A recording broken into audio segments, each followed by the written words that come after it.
Karina, e nós continuamos aqui com um tempo quentinho aqui no estúdio. Mas, gente, tempo quente, a gente pensa também em tempo seco. E hoje um dos temas do Boa Tarde Regional é a voz, as cordas vocais. Então, que muitas vezes a garganta fica sequinha, a gente não consegue falar muito, vai falar, dá vontade de tossir, e é cofe pra lá, cofe pra cá. E estou aqui na companhia da Ana Carolina Constantini, que é fonoaudióloga, e é muito bem-vinda para abordar o tema. Obrigada, Rita, pelo convite. Bom, nesse tempo seco, muita gente sente a garganta, nariz, tudo seco, né? E aí as pregas vocais são afetadas pelo tempo seco também. E o que acontece? Se a gente não cuidar devidamente, pode ser que tossindo muito, pigarreando muito, fazendo aquele a gente cause uma lesão das pregas vocais. Porque as nossas pregas vocais já vão estar secas também por conta do tempo seco, que vai ressecar toda a mucosa do trato vocal, oral e nasal e oral. Mas a gente fala uma coisa óbvia, né? Não, tem que tomar água. Mas parece que no inverno as pessoas tomam menos água. Quer dizer, já com o tempo seco, tudo isso agrava. Isso. Tomar água é um cuidado que a gente tem que ter para a voz o ano inteiro, não é só no inverno. Acontece que no inverno a gente acaba tomando menos água também. E aí a gente acaba sentindo mais essa sensação de tempo seco. Tem muitas queimadas nessa época do ano também, né? E aí na hora de inspirar esse ar seco, ele acaba passando mesmo perto passa pelo meio das pregas vocais, e aí a gente sente todo esse incômodo de vontade de tossir, vontade de pigarrear. E o ideal é que a gente tome 2 litros de água por dia. Então, no inverno, isso não é o que muitas vezes acontece. Então, no inverno a gente pode... 2 litros já é difícil, imagina 4. Isso. No inverno já é muita coisa. O que a gente orienta a fazer no inverno, principalmente para quem usa a voz profissionalmente, é tentar fazer inalação, tentar aproveitar o vapor do banheiro, da água quente enquanto você está tomando banho, para respirar aquele ar e aí dar uma hidratada nessa região. Tem gente que lava o nariz com soro fisiológico também. Então tem outras estratégias para você fazer quando está com o tempo seco e aí não dá tanta vontade de beber água. Quais são os profissionais mais atingidos com esses problemas de secura? Olha... Você falou profissionais da voz, Isso, tem vários profissionais da voz. Agora, a maioria que é atingida é quem usa o ar-condicionado.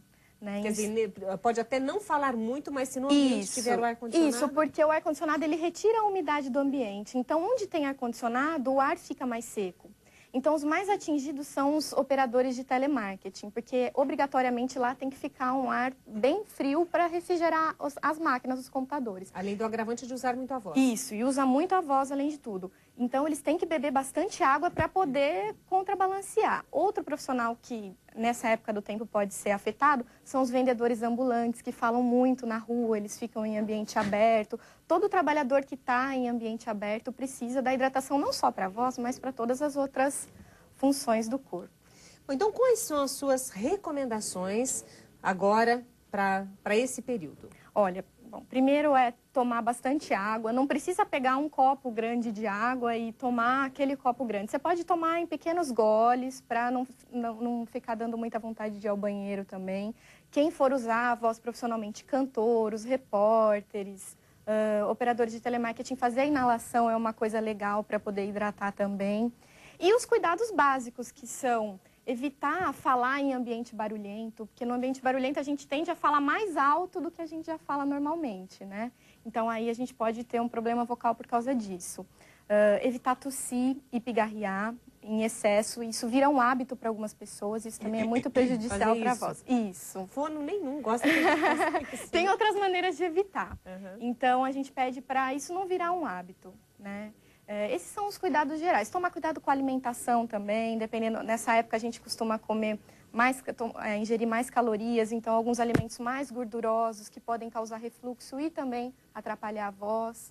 A história de chupar uma balinha, aquela história do house, todo mundo, vou chupar um house, às vezes toma uma água que parece que ficou gelada, às vezes nem está.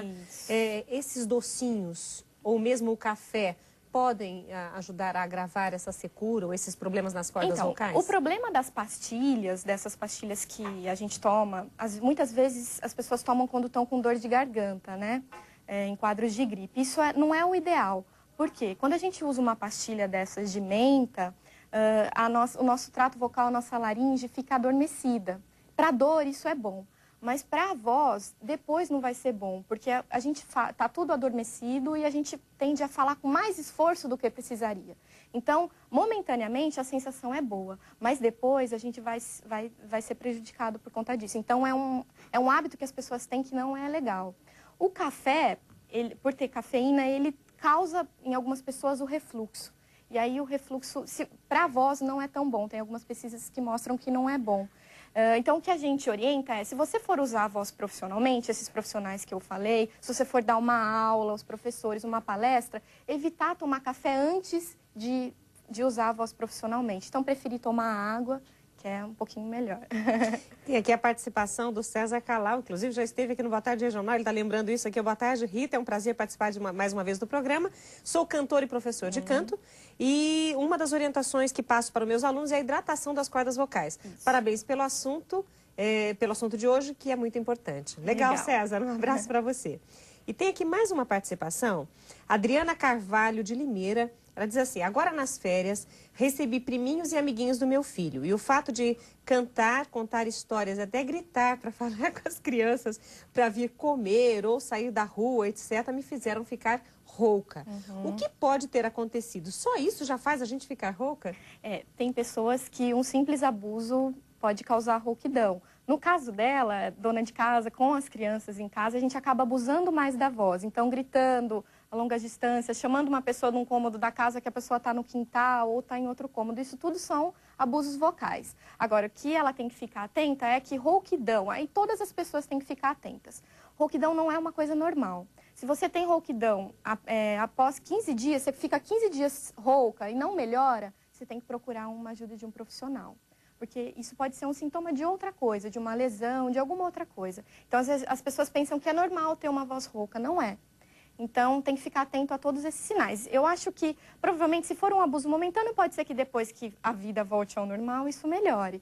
Mas, se persistir, ela precisa procurar um otorrino. Então, não pode ultrapassar qual 15 período? dias. 15 dias. 15 dias. Depois de 15 dias, é bom procurar um otorrino ou uma fonoaudióloga especialista da área para poder ver o que está acontecendo. Eu estive numa farmácia aqui na Avenida da Saudade, foi muito interessante porque a atendente estava rouca. Claro que eu não conseguia ouvir. Mas como ela estava trabalhando, ela forçava um pouquinho. Falava que... Ela forçava um pouquinho.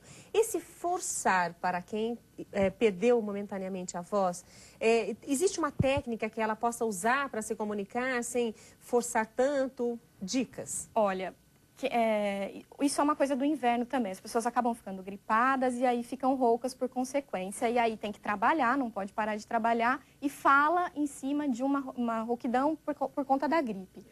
O ideal seria ela tentar diminuir o tempo de fala. Então, falar um pouquinho menos, tomar bastante água, ter ido ao médico para ver a medicação correta. Tem alguns exercícios que ela poderia fazer, mas aí depende de cada pessoa, né? Passar o exercício é ideal para cada pessoa.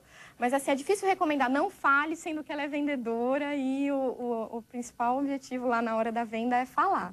Então, assim, tentar falar um pouquinho menos, usar mais gestos, tentar articular melhor as palavras, que articulando melhor as pessoas conseguem entender melhor o que a gente fala e a gente não faz tanta força na prega vocal. Você falou sobre exercícios específicos, né, para cada patologia da voz, etc.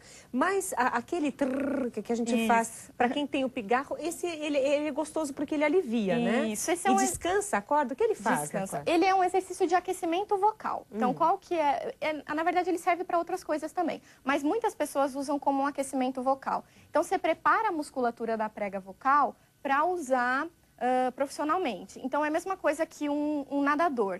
Ele vai preparar todos os músculos dele, fazendo os aquecimentos específicos para dizer, olha, a partir de agora você tem que atuar no seu limite máximo para eu conseguir fazer minha atividade. Quem usa a voz profissionalmente também é assim. Faz o aquecimento vocal, prepara o músculo e aí você entra na atividade com o músculo preparado. E aí esse exercício ele pode deixar sua voz mais forte, deixar sua voz mais firme, te prevenir de algumas lesões, deixar a voz mais clara e também alivia um pouco, né? Porque você sente que a voz fica melhor. Então vamos pensar aqui, só para encerrar o nosso assunto. Uma pessoa que começa atendente, ela vai falar bastante o dia todo. Um professor, que agora está de férias, mas agosto está chegando, tem que se preparar. Então todas as pessoas, de maneira geral, que usam a voz, podem fazer esse aquecimento da vibração da língua, fazendo esse sonzinho de trrr. Para poder aquecer? Ou é melhor que realmente não faça? Então, os exercícios, eles são passados com indicação. Porque para algumas pessoas esse exercício, por incrível que pareça, não funciona, né? Então, uma pessoa pode fazer esse exercício e a voz dela fica pior. Mas quem tiver, essas profissões que tiverem problemas com a voz, que precisarem, que sentirem cansaço, chega no final do dia, não quer mais falar, cansou de falar, chega em casa, não quer mais conversar com ninguém, eu oriento a procurar um profissional para passar a lista de exercícios mais adequadas para fazer para o período de trabalho. Perfeito. Ana Carolina, muito obrigada por sua presença. Obrigada a você. Nós conversamos com a fonoaudióloga Ana Carolina Constantini e nos falou sobre os cuidados com a voz.